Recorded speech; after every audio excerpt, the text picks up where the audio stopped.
आपल्या लहान मुलांना टू व्हीलरवर कुठेही घेऊन जायचं म्हटलं तर मागे बसवायला खूप रिस्क आहे आणि माझ्याकडे 2 बेल्ट आहेत. एक बॅकला बांधायचा सुद्धा एक बेल्ट आहे लहान मुलांचा आणि फ्रंटला अगस्त्याला बसवायची ती कॅरी बॅग पण आहे. पण मला आहे ना एक साधं सिंपल छान असं प्रोडक्ट स्वस्त आणि मस्त असं माझ्या मैत्रिणीने सजेस्ट केलं होतं. म्हणलं चला बघूयात आपण ऑर्डर करून हे किती कम्फर्टेबल आहे. तर हे आहे बेबी सीट कुठल्याही टू व्हीलरला बसवण्यासाठी पुढच्या बाजूला आणि ह्याची साईज इतकी छोटी आहे ना की डिग्गीमध्ये आरामात हे बसू शकतं आणि याच्यासोबत त्यांनी एक अशा प्रकारचं हुक सुद्धा दिलेलं आहे. तर हे मी जाऊन आपल्या गॅरेजमध्ये बसवून आले आणि म्हटलं की चला आता हे आपण बसूयात आणि त्याच्यावर दोन्ही मुलांना सुद्धा बसवून बघूयात की हे किती कम्फर्टेबल आहे, नाहीतर मग रिटर्न करायला.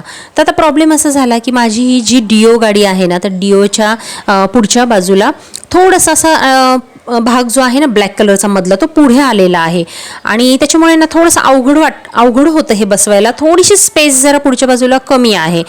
हे जर तुमची दुसरी कुठली गाडी असेल ना ॲक्टिवा किंवा आता ज्या लाईटच्या गाड्या आलेल्या आहेत त्यांच्यामध्ये मला वाटतं पुढच्या बाजूला जरा बऱ्यापैकी स्पेस आहे. पण डिओमध्ये थोडीशी कमी स्पेस असल्यामुळं कसं तरी मी ते बसवलं आणि म्हणलं की चला आता पहिलं आपण अगस्त्याला बसवून बघूयात, कारण त्याचा खूप प्रॉब्लेम होतो, तो मागे काही बसू शकत नाही आपल्याला पकडून. तर म्हणलं की त्याचं बघूयात आता की कसं आहे ते. त्याला बसवलं खरं मी आणि खरं सांगू तुम्हाला 2 वर्षाचा आहे तो आणि उंच पण भरपूर आहे. पण तरीसुद्धा या सीटवरून आहे ना त्याचे पाय काही खाली टेकत नव्हते. तर मला असं वाटतं तुमच्या मुलांना जर तुम्ही हे प्रोडक्ट ऑर्डर करणार असेल ना तर खरंच खूप छान आहे. पण कमीत कमी तुमचं जे बेबी आहे ना ते 3 वर्षांच्या पुढे पाहिजे आणि साधारण 6 वर्षाच्या आसपासपर्यंत पाहिजे. कारण उंच जर असेल ना तर पुढच्या बाजूला पायसुद्धा ना फोल्ड होतात. कारण मी सानवीला नंतर बसवून बघितलं तर तिचे पाय फोल्ड होत होते, कारण तिची जवळजवळ 4-4.25 फूट हाईट आहे आणि त्याच्यानंतर 9 वर्षाची आहे ती. तर त्याच्यामुळे एवढ्या मोठ्या मुलांसाठी हे काही योग्य नाही आहे हे सीट पुढचं. तर 3 वर्ष ते 6 वर्ष अशा एवढ्या वयाच्या मुलांसाठी हे सीट खूप छान आहे. तर म्हटलं की चला आज तुम्हाला या प्रोडक्टचा रिव्ह्यू देऊयात. काहीतरी नवीन खरेदी केले आणि मुलांसाठी विशेष आहे तर त्याच्यामुळे म्हटलं की चला तुमच्याशी शेअर करावं. बघू शकता तुम्ही अगस्त्याला कळतच नव्हतं पाय कुठे ठेवावा, त्याचा खाली सुद्धा पाय टेकत नव्हता तर तो वरती घेत होता पाय.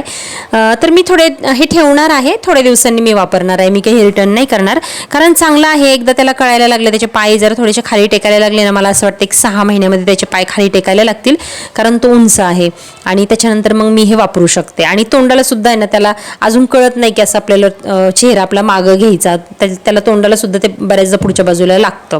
तर तोपर्यंत त्याला कळेल आणि 3 वर्षाच्या पुढे मग मी त्याला हे वापरायला काढेल. तोपर्यंत बघायचं ती जी छोटी चेअर आहे ना तीच वापरायची. तर चला तुम्हाला हे प्रोडक्ट आवडलं असेल तर तुमच्या मुलांसाठी जरूर खरेदी करा.